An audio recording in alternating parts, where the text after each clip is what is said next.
പഴയ മാരുതി 800 കാറിനെ രൂപമാറ്റം വരുത്തി ഡ്രൈവറില്ലാതെ ഓടിക്കാൻ കഴിയുന്ന ഇലക്ട്രിക് വാഹനമാക്കി മാറ്റിയിരിക്കുകയാണ് ഇടുക്കി പീരുമേട് മാർ ബെസേലിയോസ് എഞ്ചിനീയറിംഗ് കോളേജിലെ വിദ്യാർത്ഥികൾ. ജെറ്റ് നാനോ സിസ്റ്റം ഉപയോഗിച്ച് മൈക്രോ കൺട്രോളർ വഴിയാണ് വാഹനം നിയന്ത്രിക്കുന്നത്. പീരുമേട് മാർ ബെസേലിയോസ് കോളേജിലെ 5 ഓട്ടോമൊബൈൽ വിദ്യാർത്ഥികളാണ് ഈ കണ്ടെത്തലിന് പിന്നിൽ. അവസാന വർഷ പ്രോജക്റ്റിന്റെ ഭാഗമായായിരുന്നു പരീക്ഷണം. സോഡിയം അയൺ ബാറ്ററിയിൽ നിന്നാണ് വാഹനത്തിനുള്ള വൈദ്യുതി ലഭിക്കുന്നത്.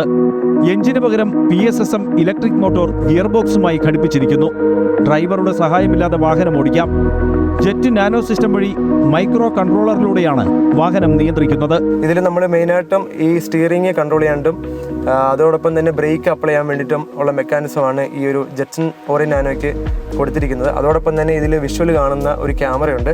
ആ ക്യാമറ വഴി പുറം ഭാഗത്തെ എല്ലാ കാഴ്ചകളും നമുക്ക് കണ്ടുപോകാൻ പറ്റും. അതോടൊപ്പം തന്നെ ആ ക്യാമറയിൽ നമ്മുടെ പുറമേ ഉള്ള മെയിൻ റോഡിലെ 2 വരകൾ കൂട്ടി യോജിപ്പിച്ച് അതിൽ 2 മാർക്കിംഗ് ഉണ്ടാക്കി ആ മാർക്കിംഗ് എങ്ങനെ ഫോളോ ചെയ്തു പോകുന്നു എന്നതിനെ അപേക്ഷിച്ചിരിക്കും വണ്ടിയുടെ മുന്നോട്ടുള്ള ചലനം. മുന്നിലെ കാഴ്ചകൾ കാണാൻ വെബ് ക്യാമറയുണ്ട്. ലാപ്ടോപ്പ് വഴിയാണ് വാഹനം നിയന്ത്രിക്കുക.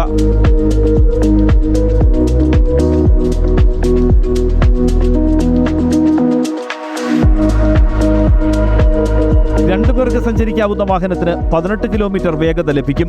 കുട്ടികളുടെ കണ്ടെത്തലിന് പൂർണ്ണ പിന്തുണയാണ് കോളേജ് അധികൃതർ നൽകിയത്.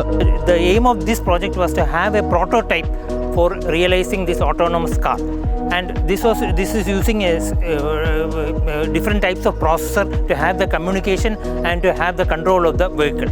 കാറിന്റെ പഴയ സ്റ്റിയറിംഗ് സിസ്റ്റം മാറ്റി പവർ സ്റ്റിയറിംഗ് ആക്കി. മാനുവൽ ഗിയർ ലിവറിന് പകരം ബട്ടൺ സ്വിച്ചുമുണ്ട്. ജിസം സ്കറിയ, നിതിൻ രാജേഷ്, അഖിൽ പത്മരാജൻ, അനുജിത് ജോൺ, അൻസൺ ഷാജി എന്നിവരാണ് ഈ കണ്ടെത്തലിന് പിന്നിൽ. അമൃത ന്യൂസ്, ഇടുക്കി.